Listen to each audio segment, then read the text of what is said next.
I recently caught up with Amobi Okugo, midfielder for the Philadelphia Union. Amobi was the 6th overall pick in the 2010 Super Draft, MLS Super Draft, and I wanted to talk with him specifically about his time in high school when he was with the United States Under-17 national soccer team and the travel schedule that they had. He gave us some good insight on what he had to do to make sure he kept up with his schoolwork. Amobi, when did you start playing soccer? I started playing soccer when I was like 4. My dad used to take me to the park.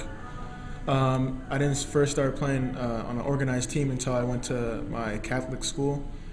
So I started playing on an organized team in kindergarten. From there, just kept playing for a little bit, and then when I was about 10 or 11, I joined like my local competitive team, and then did all the ODP stuff. And from there, I switched teams, and then once high school came, I went to residency, which is like the high school program for the top soccer athletes in the nation. And then went to UCLA for a year, and then now I'm in Philadelphia. Okay, all right. How old were you when you decided you wanted to start playing? You wanted to try to play professionally? It wasn't really until residency when I finally decided that I wanted to become a professional soccer player. I mean, residency gave me all the opportunities to see the world and just see where soccer can take you. And then from then, playing with my best friends every day, hanging out with them, it was a good experience, and I just wanted to continue playing soccer. What challenges did you face during your journey?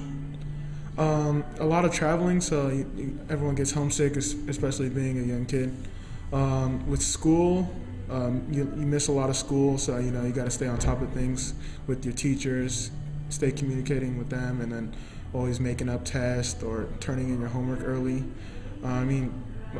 And then you're not like a normal kid. You're missing the social life, just stuff like that. But other than that, it was a good experience, and I wouldn't take it back for anything. So you had to organize your time a lot because you were doing a lot of traveling? Yeah, because I did a lot of travel. You usually try to find out where you're going before and how long the trip would be. So you got to meet with teachers, trying to set up dates where you could take tests or stay after school to like finish an extra quiz or something. I know there's one year when I came back from residency, my senior year, I missed up to like two months of school, and it was hard to overcome. Trying to get into college, you have to keep a certain grade point average if you're going to go to college for a scholarship. So I just communicating with my teachers, doing extra work. It was really hard and stressful because being a senior, you got senioritis, you don't really want to do much. But in order to get into UCLA, I had to do all these things. Did you struggle in any of your classes in high school?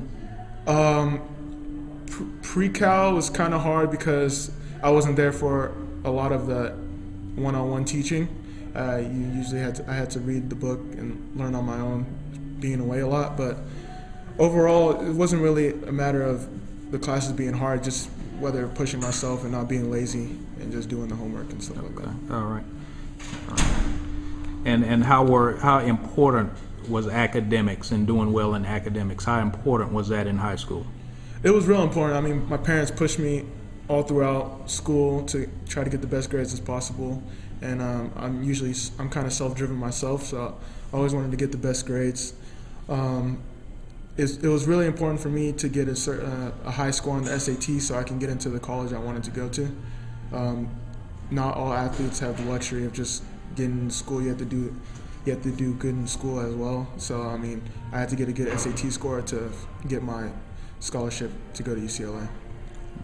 What tips would you have for other high school student athletes that are trying to take that first step to get to college before they attempt the pro ranks?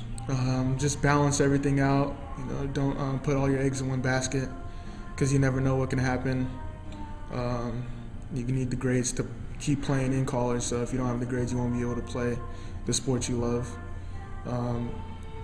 Try to mix it up. Stay close to your family. Don't party too much. Focus on school, and just keep working hard when it comes to your sport.